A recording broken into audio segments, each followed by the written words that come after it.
Hello friends, good evening, सत श्री अकाल, राम राम। कैसे हो आप? उम्मीद करती हूँ अच्छे होंगे। देखो, मैं तो अच्छी हूँ। आर यू एक्साइटेड कि आज मैं क्या टॉपिक लेके आई हूँ? आज का टॉपिक है फंडामेंटल यूनिट ऑफ लाइफ। अब फंडामेंटल यूनिट ऑफ लाइफ है क्या भाई? आपकी जो फंडामेंटल यूनिट ऑफ लाइफ है वो है आपकी सेल। अब ये सेल क्या होता है? सेल, अब देखिए, ये आपकी पेंसिल है। पेंसिल किसकी बनी होती है? वुड की बनी होती है, आपको पता है। पेन होगा, पेन का किसका बना होगा? पेन प्लास्टिक का बना होगा। तो ये हमारी बॉडी किसकी बनी है? That is called cell. हमारी जो बॉडी होती है वो किससे मिलके बनी होती है? हमारी बॉडी मिलके बनी होती है सेल से। अब सेल देखिए, जैसे हमारे सेल होते हैं उनका पार्टीशन होता है, यानी पहले क्या होगा? पहले एक सेल आया होगा। अब एक सेल के आने के बाद इसका क्या हुआ? डिवीज़न हो गया, यानी दो सेल बन गए। दो सेल के बाद फिर इन दोनों सेल का डिवीज़न होगा तो आपके चार सेल बनेंगे। चार से आठ, आठ से 64 और 64 से एक्सेट्रा बढ़ते जाते हैं। इनका जो दुगना होता जाता है, ठीक है। अब ये जो सेल होते हैं, सेल मिलके बनाते हैं आपके टिश्यूज़ बनाते हैं, और टिश्यूज़ से मिलके बनते हैं ऑर्गन। मिलियन ऑफ सेल, यानी group of, million of cell नहीं बोल सकते हम, ग्रुप ऑफ सेल। जो ग्रुप ऑफ सेल होता है उससे मिलके बनते हैं हमारे टिश्यूज़, और टिश्यूज़ से मिलके बनते हैं ऑर्गन, और ऑर्गन से मिलके बनते हैं ऑर्गन सिस्टम।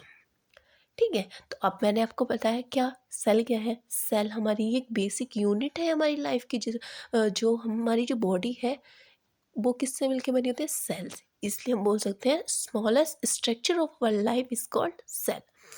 अब इसके अंदर हम क्या क्या पढ़ेंगे भाई? इसके अंदर हम पढ़ेंगे पहले discovery of the cell. Discovery of cell means इसके खोजकर्ता कौन है, किसने खोज किया था सेल के बारे में? भाई हमें तो पता नहीं, हम भी पढ़ेंगे इस बारे में। चलो आप भी पढ़िए।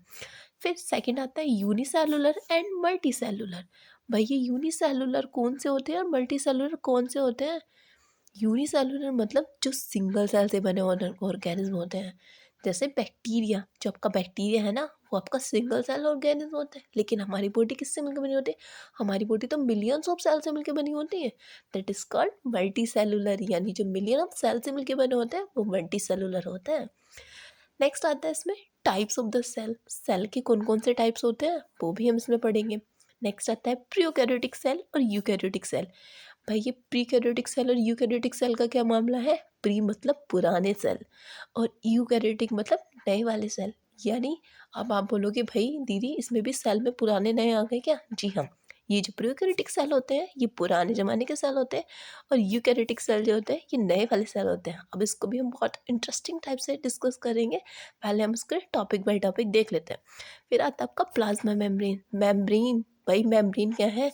जो मेम्ब्रेन होती है भाई, जो हमें प्रोटेक्ट करके रखती हैं।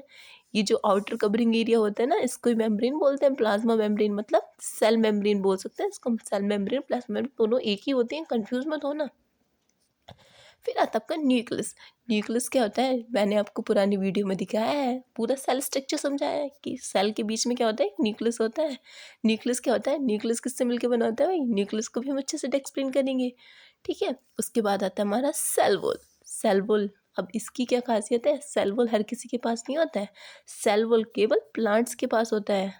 क्यों? प्लांट्स के पास क्यों होता है ये भी मैं आपको बहुत अच्छे से बताऊंगी। और ये ह्यूमंस और जो एनिमल्स होते हैं उनके पास नहीं होता है, सिर्फ प्लांट्स के पास होती है। उनकी खासियत होती है कि प्लांट्स के बाद ही प्लांट सेल होता है।